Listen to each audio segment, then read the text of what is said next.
அப்படியே இப்ப தெரியுறதா?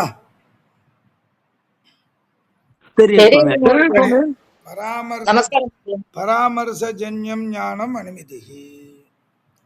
இப்போ பராமர்சஜன்யத்தே சதி ஞானத்துவம் அனுமதேகே லட்சணம். பராமர்சஜன்யத்தே சதி ஞானத்துவம்.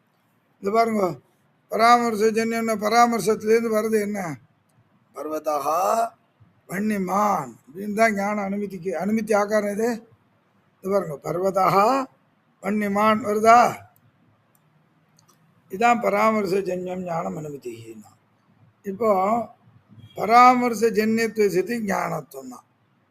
பராமர்சோ நாமக்கா, பராமர்சம்னா என்ன? வியாப்தி விசிஷ்ட பக்ஷ தர்மதா ஞானம் பராமர்ஷா. வியாப்தி விசிஷ்ட பக்ஷ தர்மதா ஞானம் பராமர்ஷா அப்படின்னு சொல்லி இந்த இடத்துல வியாப்தி விசிஷ்ட பக்ஷ தர்மதா ஞானம் பராமர்ஷான்னு சொன்னா, வியாப்தினா என்ன, பக்ஷ தர்மத்தான என்ன அப்படின்னு சொல்லணும் இல்லையா? ஹலோ, அப்போ இது எப்படி இங்க என்ன பண்ணணும் அப்படின்னா, வியாப்தி விசிஷ்டம் ச தத் பக்ஷ தர்மதா ஞானஞ்ச. வியாப்தி விசிஷ்ட வராடி வியாப்தி விசிஷ்ட பக்ஷ தர்மதா ஞானம் பராமர்ஷான்னா, வியாப்தி விசிஷ்டஞ்ச தத் பக்ஷ தர்மதா ஞானஞ்ச வியாப்தி விசிஷ்ட பக்ஷ தர்மதா ஞானம்னு சொல்லி நம்ம கர்மதாரய சமாசம் பண்ணணும். இப்போ சுவாமி இப்படி பிரிக்கிறானா, வியாப்தி விசிஷ்ட பதத்தை முதல்ல பிரிங்க. வியாப்தியா விசிஷ்டம், வியாப்தி விசிஷ்டம், வியாப்தியா விசிஷ்டம், வியாப்தி விசிஷ்டம். இப்போ வியாப்தியா அப்படின் பொழுது திருத்தியா விபக்தி இருக்கு இல்லையா? அந்த திருத்தியா விபக்திக்கு என்ன அர்த்தம்? ஆதேயத்துவம் அர்த்தம். திருத்தியா விபக்திக்கு என்ன அர்த்தம்? ஆதேயத்துவம் அர்த்தம். அப்படியே அப்போ என்னாச்சு?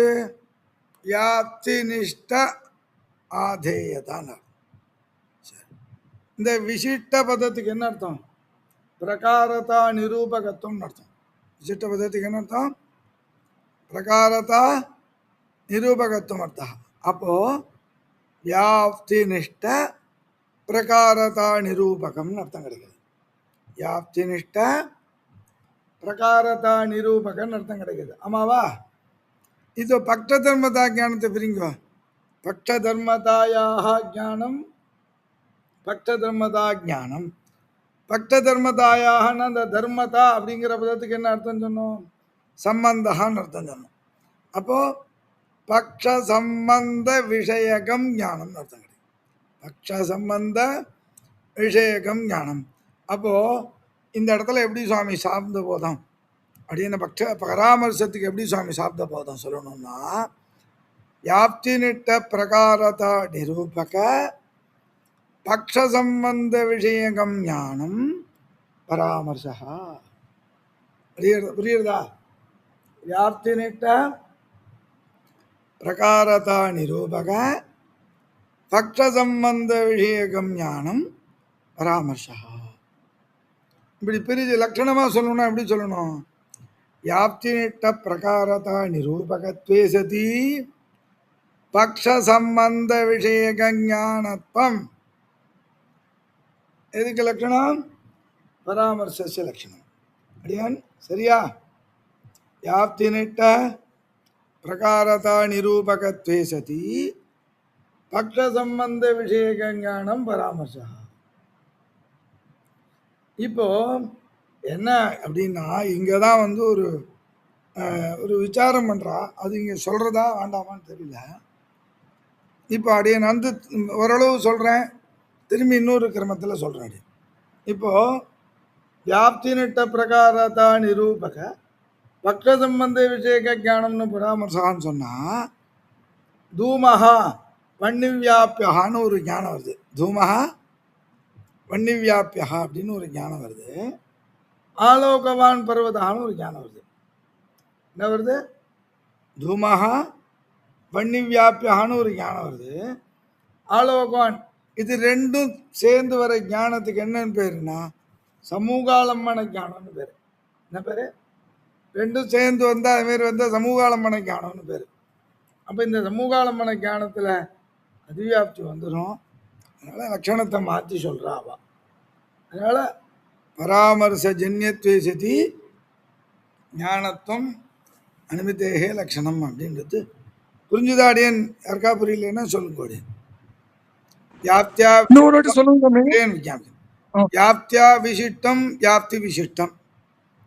வியாப்தியா அப்படிங்கிற இடத்துல திருத்தியா விபக்திக்கு ஆதேயத்துவம் அர்த்தம், விசிஷ்ட பதத்துக்கு பிரகாரதா நிரூபகத்துவம் அர்த்தம். அப்போ வியாப்தி நிட்ட பிரகாரதா நிரூபகத்துவம் அர்த்தம் வருது இல்லையா? பக்த தர்மதாயாக ஞானம் பக்த தர்மதா ஞானம்னு விக்கிரகம் பண்ணணும். தர்மதா அப்படின்னா சம்பந்தம்னு அர்த்தம். அப்போ பக்ஷ சம்பந்த விஷயகம் ஞானம். அப்போ என்ன வருது? வியாப்தி நிட்ட பிரகாரதா நிரூபகம் எத் பக்ஷ சம்பந்த விஷயகம் ஞானம் தத் பராமர்ச ஞானம் அப்படின்னு சப்தம். புரிஞ்சுதாடியன்? இப்போ சுவாமி கேட்குறார், வியாப்தி நிட்ட பிரகாரதா நிரூபித பக்ஷ சம்பந்த விஷயகம் ஞானம்னு வந்தா அந்த பராமர்சத்திலேருந்து இருக்கக்கூடிய அனுமதி எப்படி வரும்? பர்வதா வன்னிமான், பர்வதா வன்னிமான் வருதா? புரியுறதா?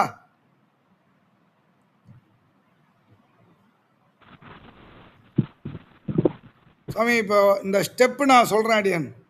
முதல்ல வியாப்தி ஞானம், அப்புறம் பக்ஷ தர்மதா ஞானம், அப்புறம் பராமர்ச ஞானம், அப்புறம் அனுமதி.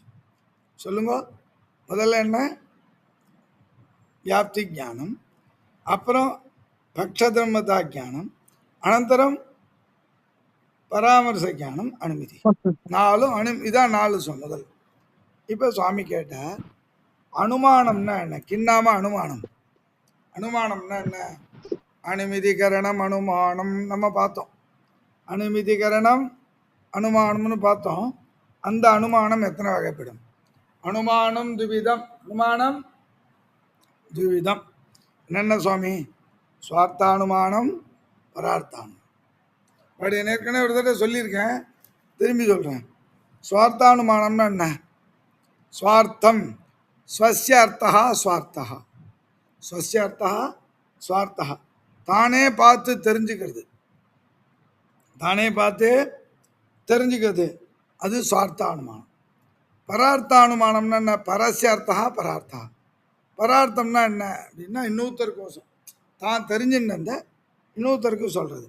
சிம்பிளாக எங்கள் சுவாமி சொல்கிற மாதிரி சொல்லணும்னா, நாமளே தலிகை பண்ணி நாம் சாப்பிட்றது சுவார்த்தம், நாம் பண்ணினத்தை 4 பேருக்கு போட்டுட்டு இது பண்ணுறது பரார்த்தம் அப்படின்னு. இதுதான் சுவாமி உதாரணம் சொல்லுவார் சுவாமி.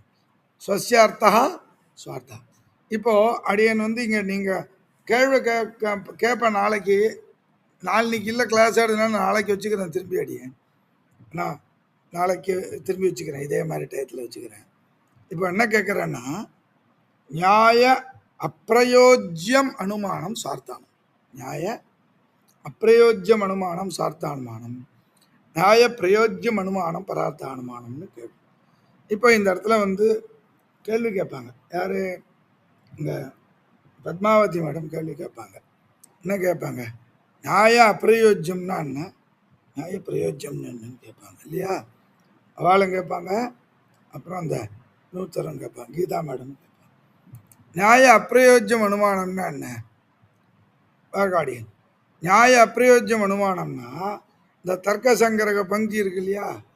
ஏன்னா என்ன இருக்கு? எத்து பாருங்க அடியன். சார்த்தானுமானம்னா என்ன? எத்து சுயமேவ பூயோ தரிசனேன. பூயோ தரிசனம்னா திரும்பி திரும்பி பார்க்குறான். என்ன பூயோ தரிசனேனா என்ன பண்ணுறான்? எத்தனை தூமஹா தத்ர அக்னிகின்னு மகாநசத்தில் வியாப்தி கிரகிக்கிறான். அப்புறம் பர்வதத்தில் போய் தூமம் பஷ்யன்னு வியாப்தி மறத்தி அவனுக்கு என்ன வருது? அவனுக்கு வன்னி வியாபிய தூமவானையும் பர்வத்தான்னு ஞானம் வருதல்லோ, அதுக்கு லிங்க பராமர்சகான்னு பேர். அதனால வரக்கூடிய ஞானம் பர்வதா வன்னியமான ஞானம் வருது இல்லையா? இது சுவார்த்தானுமானம். இப்போது அடியன் தானே பார்க்குறான் மகாநசத்தில், தான் இன்னொரு இடத்துக்கு போகிறான், மலைக்கிட்ட, அங்கே ஞாபகப்படுத்துகிறான், தன்னை ஸ்மரணம் பண்ணிக்கிறான். அங்கே அவனுக்கு பராமர்சம் வருது, அனுமதி வருது, இது சுவார்த்த அனுமானம். அப்போ நியாய பிரயோஜ்யம் அனுமானம் இல்லைன்னா.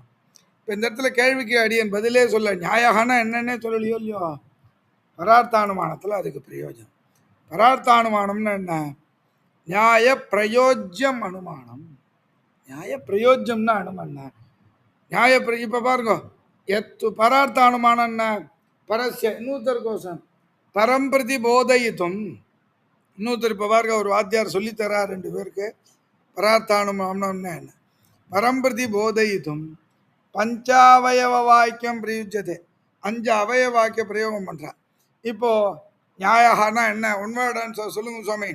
சடகோபன் சுவாமி டக்குன்னு சொல்வார். என்ன அப்படின்னா, நியாயகானா என்ன? பஞ்ச அவயவ சமுதாய நியாயம். பஞ்ச அவயவ சமுதாய நியாயம். பஞ்சாவயவ சமுதாய நியாயான்னு சொல்லிட்டு பஞ்ச அவயவாக எது? அடுத்த கேள்வி கேட்கலாமோ இல்லை? பஞ்ச அவயவாக கே? பஞ்ச அவயவ சமுதாய நியாயன்னா பஞ்ச அவயவாக கே அப்படின்னா ஒன் வேர்ட் ஆன்சர் என்னது? பிரதிஜா ஹேது உதாகரணம் உபநய நிகமனம். பிரதிஜா ஹேது உதாகரணம் உபநய நிகமனம். இந்த 5 வாக்கியத்தை கொண்டு யார் ஒருத்தன் இன்னொருத்தருக்கு ஒரு அனுமானத்தை சொல்றானோ அது பரார்த்தம். புரிஞ்சுதா? மோதியா கொஞ்சம் திருப்பி சொல்லுங்க மோதியா. சொல்றேன் அவசியம் வாக்கியம். இப்போ வரேன். இப்போ சுவாமி சடகோபன் சுவாமி கேள்வி கேட்கிற சுவாமி, நியாயகானா என்ன அப்படின்னு கேள்வி கேட்டார். பஞ்ச அவயவ சமுதாய நியாய. பஞ்ச அவயவ சமுதாய நியாய. பஞ்சாவயவ சமுதாயனா என்ன? பஞ்ச அவயவாகேன்னு அடுத்த கேள்வி கேட்கலாமல்ல. அப்போ என்னாச்சுன்னா பிரதிஜா ஹேது உதாகரணம் உபநயா நிகமனம். இப்போ சுவாமின் அடியன் நம்ம பாடத்தை வச்சுட்டு அடியன் சொல்கிறோம் பார்த்தா சுவாமி. பிரதிஜா வாக்கியம் நாம் ஒரு வியாழக்கிழமையும் ஒரு சனிக்கிழமையும் நாம் தர்க்க சங்கரன் சாப்த போதம் படிக்கணும் அப்படின்னு பிரதிஜை பண்ணுறோம். ஹேது என்னன்னா இந்த இந்த இந்து மூலமாக இந்த ஆன்லைன் மாத்தியமேன படிக்கிறோம். காரணம் எப்படி? உதாகரணம் என்ன? ஏற்கனவே எப்படி தர்க்க சங்கரம் மூலம் படித்தோமோ அதே மாதிரி படிக்கிறோம். அப்போ அதுலேருந்து ஒரு உபநய வாக்கியம் என்ன? ஓ, அதனால் அதை எப்படி படித்தோமோ அதே மாதிரி இதை படிக்கிறோம் அப்படிங்கிறது உபநய வாக்கியம். கடைசியில் என்ன பண்ணுறோம்? ஓ, சாப்தபோதத்தை தர்க்க சங்கர சாப்தபோதத்தை இப்படி தெரிஞ்சுக்கிறோம் அப்படின்னு நிகமன வாக்கியம் இருக்கு இல்லையா? இது நம்ம கிளாஸுக்கு சரியாக வருதா? இது இந்த 5 வாக்கியம் சரியாக பொருந்துறதா? பிரதிஜா உபநய நிகமன வாக்கியம். இப்போ நம்ம பாடத்துக்கு வருவோம். இந்த தர்க்க சங்கிரகத்தில் இருக்கு பிரதிஜா வாக்கியம். பர்வதா வன்னிமான் அடியன். பர்வதா வன்னிமான் சுவாமி இந்த இடத்துல அடியன் 100 நாள் கேள்வி கேட்பேன். கோவிந்தராஜன் சுவாமியை தான் கேள்வி கேட்பேன். பிரதிஜாக்கு லட்சணம் என்ன சுவாமி அப்படின்னு கேட்டா, சாத்திய நிர்தேசகா பிரதிஜா. சாத்திய நிர்தேசம். சாத்திய நிர்தேசம் சாத்தியம் என்ன சுவாமி? பர்வதத்துல வன்னி இருக்கு அப்படின்னு நாம காமிச்சு கொடுக்குறோமோ. நிர்தேசம் பண்றதுன்னு அதை ஐடென்டிஃபை பண்றதா? அது என்ன சொல்றது? எப்படி சொல்றது நீங்க அதை என்ன சொல்றது? அப்போ அந்த பிரதிஜா வாக்கியம் எப்படி சுவாமி? பர்வதா வன்னிமான் எப்படி சொல்றேன்னு அப்படின்னு கேட்டா, தூமவத்வாத் புகை இருக்கிறதுனால. எப்படி? ஹேது ஹேது வாக்கியம். ஹேது வாக்கியம் என்னன்னா பஞ்சம்யந்தம் லிங்க பிரதிபாதகம் வச்சனம் ஹேதுன்னு ஹேதுக்கு லக்கணம் சொல்றான். பஞ்சம்யந்தம் லிங்க பிரதிபாதகம் வச்சனம் ஹேது. சாத்திய நிர்தேசகா பிரதிஜான் பிரதிஜாக்கு லக்கணம் சொன்னா பஞ்சம்யந்தம் பாருங்க. தூமவத்வாத்னு பஞ்சம்யந்தமா இருக்கா இல்லையா? ராமாத் கிருஷ்ணாத் தூமவத்வாத்னு பஞ்சம்யந்தமா இருக்கா? பஞ்சமி விபக்தியில இருந்தா அது பஞ்சம்யந்தம்னு அர்த்தம். அடுத்தது உதாரண வாக்கியம். உடனே கேட்குறான், யஹா யஹா தூமவான் சஹா சஹா வன்னிமான் அப்படிங்கிறது உதாரணம். யஹா யஹா வன்னிமான் எத்திர எத்திர ஹேது தத்திர எத்திர சாத்தியம் இது நிர்தேசா உதாரண வாக்கியம். இங்கே இருக்கா? தெரியறதா? அடையும் படம் தெரியறதா? எங்கெங்கெல்லாம் புகை இருக்கோ அங்கங்கெல்லாம் நெருப்பு இருக்கும். எதா மகான சொன்ன உதாரணம் காமிக்கிறான். சரியா? அடுத்தது ததாச்சயம். அப்போ வன்னி வியாபிய தூமவாசயம், வன்னி வியாப்தியோட கூடின தூமவத்தானது இந்த பர்வத்தம்னு ஒரு ஒரு வாக்கியம் வருது. நிகமன வாக்கியம் 5வது என்ன அப்படின்னு கேட்டா, தஸ்மாத் ஆகையாலே நிகமனம் தஸ்மாத் ததா இது நிகமனம்னு இந்த 5 அவயவ வாக்கிய பிரயோகத்தை கொண்டு சொல்லக்கூடிய அனுமானத்துக்கு என்னன்னு பேரு சுவாமி? பரார்த்த அனுமானம்னு பேரு. 5 அவயவ மோதியா வாக்கியம் அஞ்சாவது இல்லாம காமிங்களே மோதியா, அஞ்சாவது காமிங்களே மோதியா, 4 5 கொஞ்சம் திருப்பி சொல்லுங்க. உபநயன மோதியா உபநய அஞ்சாவது காமிங்களே. உபநயன இல்ல, உபநயன்னு என்ன? உப உபநயா சமீபே, உபன சமீபம்னு அர்த்தம், நயதின்னு கொண்டு போறது. என்ன பண்றா? ஓ ஓகே இதனால ஆகையால நெருப்பை வன்னியோட கூடின நெருப்பை உடையது அப்படிங்கிற ஞானம் வருது இல்லையா? அது உபநய வாக்கியம். அப்புறம் நிகமனம்னா கன்க்ளூட் பண்றான். என்ன கன்க்ளூட் பண்ண? ஓ ஆகையாலே இந்த மலை நெருப்பை உடையதுன்னு தெரிஞ்சுக்கிறான். ஆக இதுதான் நிகமனம். இந்த 5 அவயவ வாக்கியத்தினாலே பிரயோகம் பண்ணக்கூடியதான அதுக்கு அனுமானத்துக்கு என்னன்னு பேரு? பரார்த்தானுமானம் பேரு. இப்ப இது எல்லாத்துக்குமே அடியே எல்லா அனுமானத்துக்கும் 5 இருக்குமா? பரார்த்த ஆமா அனுமானத்துக்கு அடியன் இருந்தாதான் அது பரார்த்தானுமானத்துல இருக்கணும். கண்டிப்பா இருக்கணும். இது இல்லைன்னா பரார்த்தானுமானம். 5 ஸ்டெப். ஓகே சரி சார், புரிஞ்சு சார். இப்போ இங்க அடியன் வந்து இப்ப சர்வேஷாம் சகாசே அகம் பிரார்த்தையாமி, நீங்க பரார்த்தானுமானத்தை வச்சுட்டு 5 அந்த பிரதிஜா வாக்கியம் ஏது உதாரண வாக்கியத்தை வச்சுன்னு நீங்க சொந்தமா அவாவாளுக்கு தோணக்கூடிய ஒரு பொதுவான விஷயத்த அவாவா எழுதி அந்த குரூப்ல போட்டாலும் சரி, தனியா எழுதி காமிச்சாலும் சந்தோஷம் அடியனுக்கு. இப்போ சுவாமி கேட்ட அதனால என்ன சித்திக்கிறது? தஸ்மாத்து லிங்க பராமர்ஷோ அனுமானம், தஸ்மாத்து லிங்க பராமர்ஷா அனுமானம்னு சித்திச்சு. இப்போ உடனே சரவோபன் சுவாமி தான் இங்கே வந்து பிரஷ்னகால பிரதீட்சா சுவாமி தேசியன் சாய்க்கிற மாதிரி என்ன கேட்டால், லிங்க பராமர்சான்னு சொல்கிறீங்களே, லிங்கம்னா என்ன? லிங்கம்னா என்ன அர்த்தம்னா ஹேதுன்னு அர்த்தம் பொதுவாக. இந்த இடத்துல நியாயமதத்தில் லிங்கம்னாலும் அதே தான், ஹேது தான். ஆனால் அதை 3 விதமாக பிரிக்கிறார். அன்பய வெதிரேகி லிங்கம், கேவலான்வயி லிங்கம், கேவல வெதிரேகி லிங்கம். புரிஞ்சுதா? அன்பய வெதிரேகித்வ, கேவலான்வயித்வ, கேவல வெதிரேகித்வ, விபாஜக தர்ம த்ரய அந்நதமவத் அபின்னம் லிங்கம். இப்படி சாப்பிட்ட போது இங்கே இப்படி தான் சொல்லணும். அன்பய வெதிரேகித்வ, கேவலான்வயித்வ, கேவல வெதிரேகித்வ, விபாஜக தர்ம த்ரய அந்நதமவத் அபின்னம் லிங்கம். இது லிங்கம் திரிவிதம். அப்போ லிங்க பராமர்ஷா அனுமானம் அப்படின்னு சொல்லி. இப்போ அன்பய வெதிரேகின்னா என்ன, கேவலான்பின்னா என்ன, கேவல வெதிரேகின்னா என்ன? அன்பய வெதிரேகின்னா என்ன அர்த்தம்னா, அன்பய வியாப்தியும் இருக்கும், வெதிரேக வியாப்தி இருந்தால் அது அன்பய வெதிரேகி இல்லையா? அன்பய வியாப்தி மத்தே சதி வெதிரேக வியாப்தி மத்தம் அன்பய வெதிரேகி லட்சணம். கேவலான்பின்னா என்ன?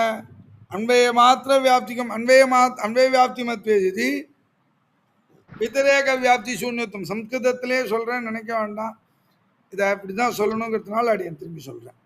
கேவலான்மைன்னா என்ன? அன்பை வியாப்தி மட்டும் இருந்தால் அது கேவலான்மை. வெதிரேக வியாப்தின்னா என்ன? வெதிரேக வியாப்தி மட்டும் இருந்தால். அப்போ அன்பைய வெதிரேகின்னா அன்பை வியாப்தியும் இருக்கும், வெதிரேக வியாப்தியும் இருக்கும். அடியன் உதாரணம் சொல்லிட்டு முடிச்சுக்கிறேன். அன்பை வியாப்தினா என்ன? எத்திர எத்திர ஹேது தத்திர தத்திர சாத்தியம் அன்பை வியாப்தி. வெதிரேக வியாப்தின்னா என்ன? எத்திர எத்திர சாத்தியாபாவகா தத்திர தத்திர ஹேத்வபாவகா இது வெதிரேக வியாப்தி.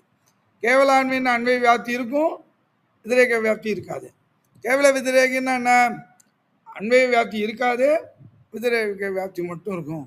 ஆக லிங்கம் கதிவிதம்னு கேட்டா, லிங்கம் கதிவிதம் சுவாமி?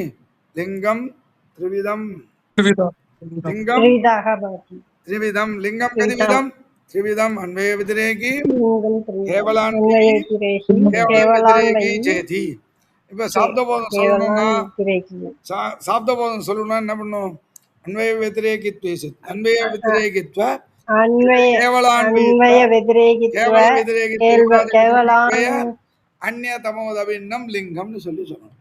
இப்போ இப்போ சுவாமி அடுத்த பாடம், இப்போ ஒரு சின்ன இது அதோட நிறுத்திக்கிறேன் சுவாமி பாடத்தை. பக்ஷஹான்னா என்ன, சபக்ஷஹான்னா என்ன, விபக்ஷஹான்னா என்ன? பக்ஷஹான்னா என்ன, சபக்ஷஹான்னா என்ன, விபக்ஷஹான்னா என்ன? பக்ஷஹான்னா என்ன தெரியுமா அடியேன்? இப்போ இன்னைக்கு வந்து வேற கோவிந்தராஜன் சுவாமி கிளாஸ் வர மாட்டாரா அப்படின்னு எனக்கு தோணித்துன்னா, இப்போ கோவிந்தராஜன் சுவாமி பட்சம் வருவாரா மாட்டாரான்னு வந்ததுன்னா அதுக்கு சந்தேகம். அப்போ சந்திக்த சாத்தியவான், சாத்திய சந்தேகம் எங்க வருதோ அதுக்கு பட்சம்னு பேரு. இப்ப பார்க்க இங்க அடியன் சந்திக்த சாத்தியவான் பக்ஷா, சந்திக்த சாத்தியவான், சந்திக்த சாத்தியவான் பக்ஷா, சந்திக்த சாத்தியவான் பக்ஷா. புரிஞ்சுதா? இதோட இருக்கட்டுமா சுவாமி? சந்திக்தன்றதுக்கு என்ன சுவாமி மீனிங்? சந்தேகமா இருக்கிறதுன்னு அர்த்தம்.